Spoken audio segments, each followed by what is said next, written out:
દરેક ચાટ રેસીપીનો સ્વાદ વધારતી અને લાંબા સમય સુધી સ્ટોર કરી શકાય તેવી ગ્રીન ચટણી બનાવીશું.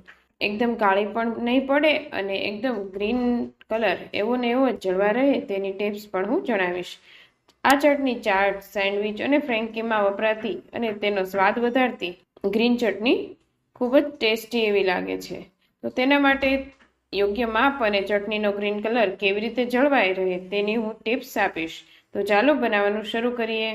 એકદમ ગ્રીન કલર લાવવા માટે કોથમીર અને ફુદીનાના લીલા પાનનો જ ઉપયોગ કરવો અને તે એકદમ ફ્રેશ હોવા જોઈએ, જેથી ચટણીનો ગ્રીન કલર છે ખૂબ સારો એવો આવશે. તો તેના માટે સૌથી પહેલાં ઇન્ગ્રેડિયન્ટ્સ જોઈ લઈએ.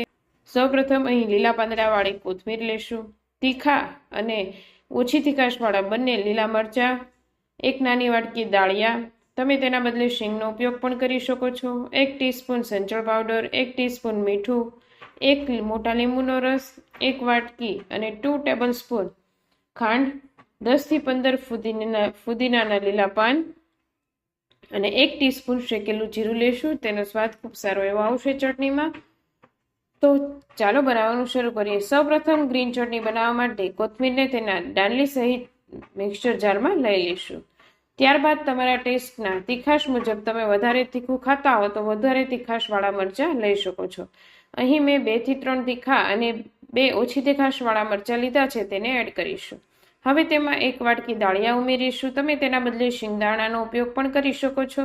ત્યારબાદ તેમાં 1 ટીસ્પૂન મીઠું ઉમેરીશું, 1 ટીસ્પૂન સંચળ પાવડર, તેનો ટેસ્ટ ખૂબ જ સારો એવો આવશે. હવે ફુદીનાના 10 થી 15 લીલા પાન ઉમેરીશું. તેનો ટેસ્ટ ચટણીમાં ખૂબ સારો લાગશે. અહીં ફુદીનાના ફક્ત પાનનો જ ઉપયોગ કરીશું. તેની દાંડલી લેશો તો ચટણીનો ટેસ્ટ કડવો કે તુરો લાગશે, આથી તે ફક્ત અહીં આપણે પાંદડા જ લઈશું. હવે 1 લીંબુનો રસ ઉમેરીશું અને તેના બદલે તમે લીંબુ ના હોય તો આમચૂર પાવડરનો ઉપયોગ પણ કરી શકો છો. ખટાશને બેલેન્સ કરવા માટે 1 ટેબલસ્પૂન ખાંડ ઉમેરીશું. તેના બદલે ગોળ પણ વાપરી શકાય છે. હવે લાસ્ટમાં 1 ટીસ્પૂન શેકેલું જીરું ઉમેરીશું. તેનો ટેસ્ટ ચટણીમાં ખૂબ સારો લાગશે.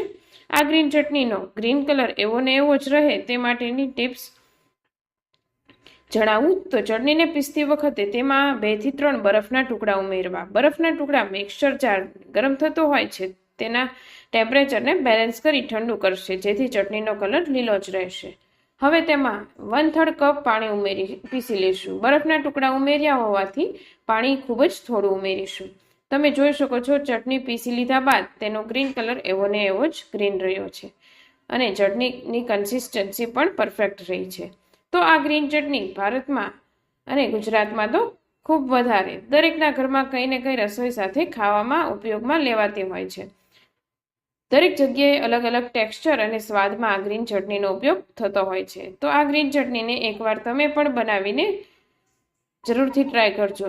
આ ચટણીને રેફ્રિજરેટરમાં 2 થી 3 મહિના સુધી સ્ટોર કરીને સાચવી શકો છો અને જ્યારે ખાવાનું મન થાય ત્યારે તેને રેફ્રિજરેટરમાંથી બહાર કાઢીને ઉપયોગમાં લઈ શકો છો. તેને એરટાઇટ કન્ટેનરમાં ભરી અને સ્ટોર કરી શકો. તો આ રીતે પરફેક્ટ માપ સાથે અને યોગ્ય કન્સિસ્ટન્સી વાળી ગ્રીન ચટણી તમે પણ ઘરે બનાવો અને કેવી બને છે એ મને કમેન્ટ સેક્શનમાં જરૂરથી જણાવો. ફરી મળીશું આવી જ એક નવી રેસીપી સાથે, અને નવી રેસીપી જોવા માટે ચેનલને સબસ્ક્રાઇબ કરીને બેલ આઇકનને પ્રેસ કરી લો, જેથી તમને નવા વિડીયો મળી રહે.